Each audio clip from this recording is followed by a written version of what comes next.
Welcome, Taurus, to my channel, Mending Tree Tarot. This is a bonus reading for you for the month of June. This is for the eclipse season, as well as the Mercury retrograde season that we are in right now. And because always during these times, I find for myself, I just need, sometimes it can be nice if I have a little extra information to kind of work with here. So this reading is pertaining to that, and specifically, I'm focusing on the area of your chart that this falls in. So for you, this time is kind of happening in your second house, so house of money.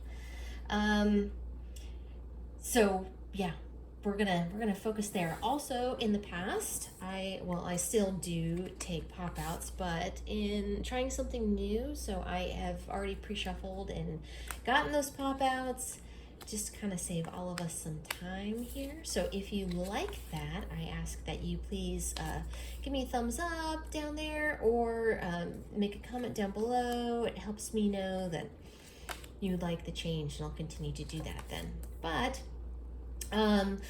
would like to say this is still a general reading, so it may not resonate for everyone, so please take what resonates for you and leave the rest behind. And that being said, I'm going to go ahead and start here. So for the oracle cards here, I have used the Wisdom of the Oracle by Colette Baron Reed, and in your most recent past you have the Why.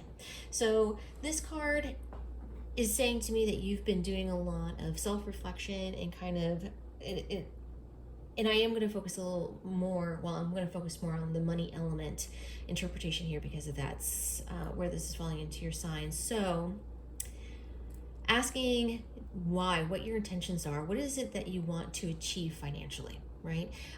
Yeah, this has to do with career, but this is more about like your money, your finances. What is it that you want? What do you need? What do you need that for? What's the purpose of this? Like, are you just wanting to just kind of are you saving for retirement? Is this to take care of your family? There's all kinds of questions. Really getting honest with yourself about what your motivations are for your income, because it says that if you have not been getting clear about that, which it suggests that you have been asking those questions, that you should really start thinking about that, okay? Because that's going to affect really the income and why it's coming in. So yeah, and this is in the now. This is about you being receptive and kind of looking at what has been kind of happening around you, and just kind of looking for more opportunities. I think also what I'm picking up too is that there was a previous financial opportunity that did not work out, and you were asking yourself and were kind of figuring out why. So right now, since that's been done, you've been kind of sitting more in this receptive mode, looking for new opportunities, but also just realizing that right now is not the time to fully take action, which is kind of wise. During Mercury retrograde, it's wise not to start new things. At least it's just more difficult to. So we have regeneration.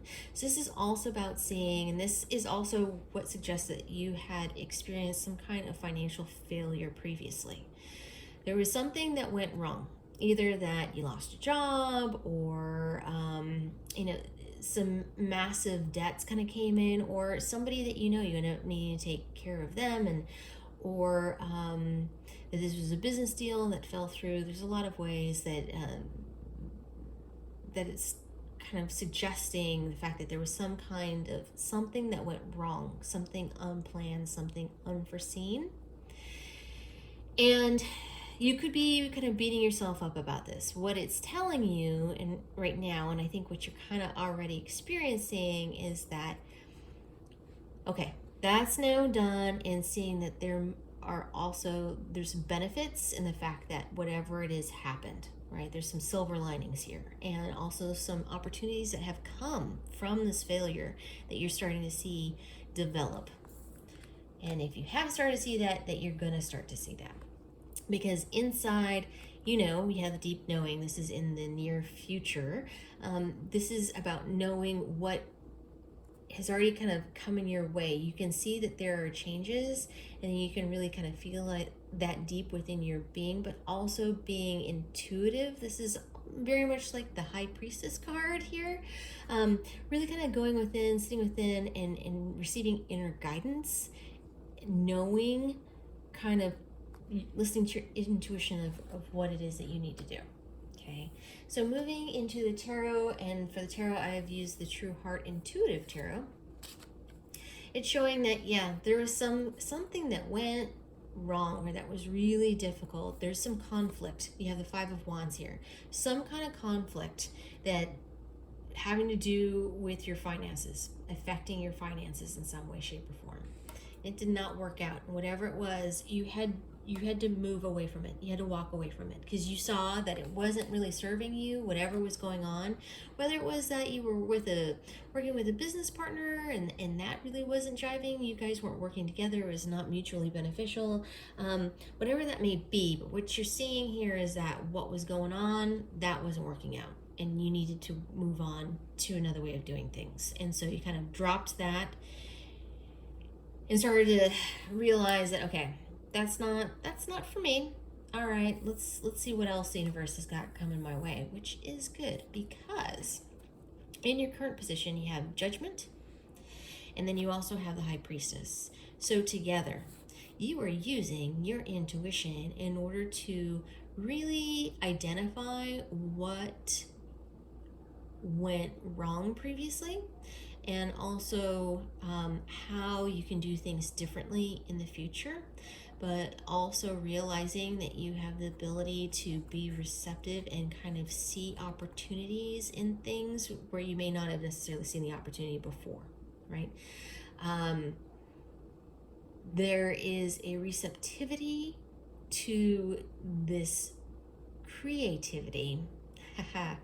Play on words. Receptivity to creativity, that you were kind of, you're in the mental birthing of an idea, right? That's what you're doing right now. And you're kind of you are taking your past experiences and learning from them and seeing how you can do it better this next time.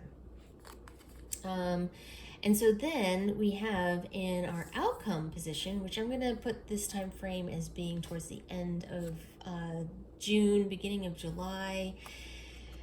So you've accumulated some funds. You have seen some benefit, probably from not actively spending, because sometimes, especially if we're getting to new financial ventures, you have to spend money to make money, so they say. You've been in a bit of a holding, and you've been accumulating and kind of stacking your coin right now, or that you'll start to see the benefit of that kind of multiplying. And also there's going to be some success having to do with, you have a King of Discs here, so money, and then you have a Six of Cups. So the way that I'm kind of seeing this is that you might have a financial partner in crime, if you will. So this can be for business, like a business partner, that's somebody that's very solid, also creative, intuitive, a good leader, and able to kind of also take on responsibilities that perhaps the previous situation, that maybe your other partner wasn't doing that.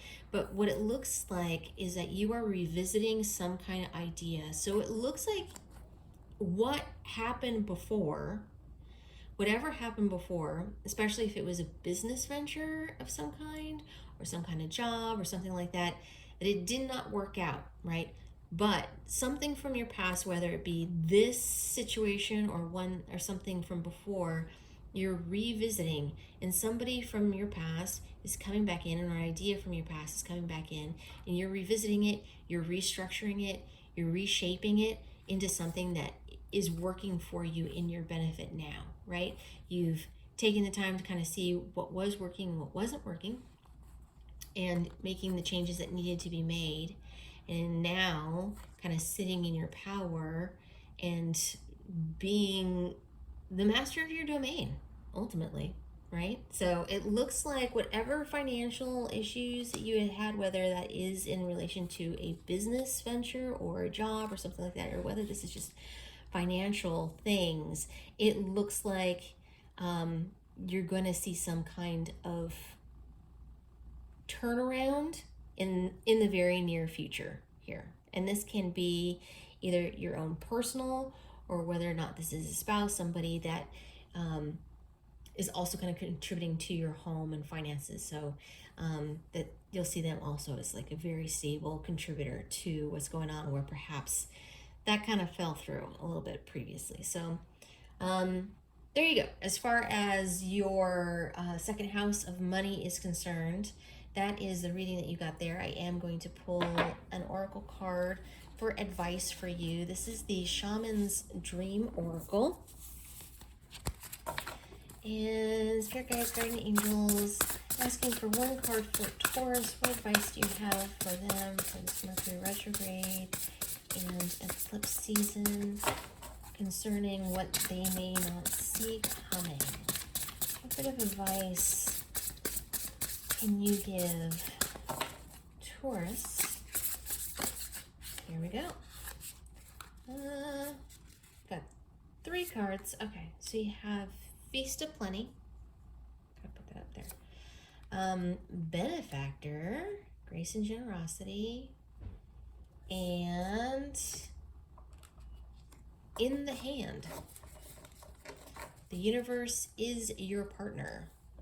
Okay, I am going to read from the book for these. So let's find Feast of Plenty. Okay. Options, choices, and their consequences, life's blessings. A great feast is laid out before you and requires you to choose. What will satisfy your hunger, something new and unconventional with its potential for bitter or savory qualities, or something you already know you love? You are faced with a plethora of options right now, and while that may seem to be an extraordinary thing, too many choices can throw you off balance. You might be worried that once you commit, you won't be able to turn back or refuse to confront the consequences of that decision. The most important thing to realize is that the feast is offering you experience. No amount of overanalyzing or strategizing will help you make the right choice now. Don't debate the right or wrongness. Instead, just choose. In the choosing is the seed of experience, and that is what is necessary now. Sour, bitter, sweet, savory. What matters is relishing the experience until you digest all that your choice is offering you right now. Only one warning: avoid the same choice if it keeps you hungry. If something didn't feel good or does not bring you what it seemingly promised, do not choose that again.